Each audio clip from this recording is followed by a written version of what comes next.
So the official opening of the 5th Pan-African Parliament is scheduled for this morning in Midrand. New parliamentarians are expected to be sworn in ahead of the opening address by the chair of the African Union. Africa Today anchor Hugo Ribatika is following these proceedings. He's live to us this morning from Midrand. And Hugo, you know, the importance about today is that the parliament there has essentially been without a president, a substantive president and deputies for the last year. Has the impasse from 2021's election been resolved? Do we know yet?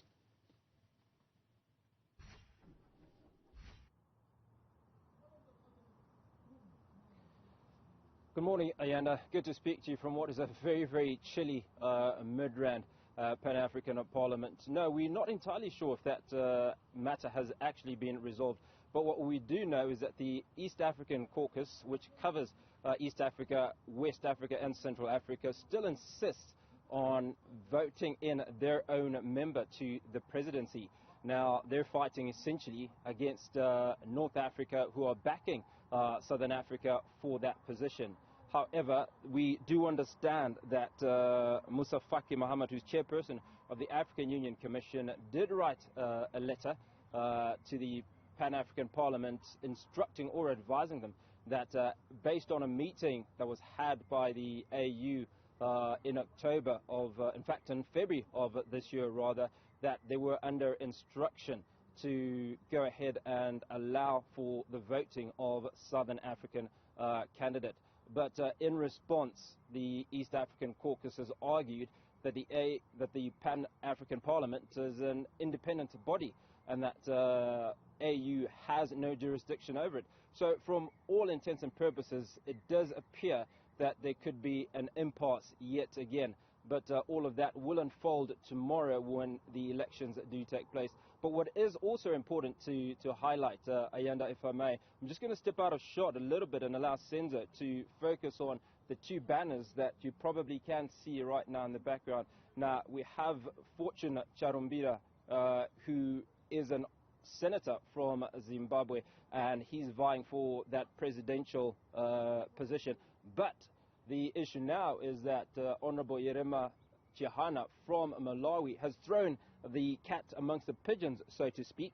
He said that he would like to be voted into that position of president of the Pan-African Parliament. So outside of what is going on between the East and the Southern African caucuses, if you will, that there is now the debacle between Southern Africa itself, and hopefully that can get sorted out. But there is expectation that on the sidelines of what's going on today, that Southern African Caucus will have a sit down to decide who actually will be running for the presidential elections tomorrow.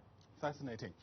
We also learned from last year, Hugo, that part of the reason why we saw those chaotic scenes, in fact, we actually played visuals of it whilst you were speaking earlier on, was around this big debate about whether or not the seat of the presidency should either be rotated or if all of that should be left to an election, and whatever the outcome is, parliamentarians should accept. Take us back to that moment. Help us understand that contestation a bit better, and whether or not that's likely to, I guess, you know, cause more disruptions as we lead into tomorrow.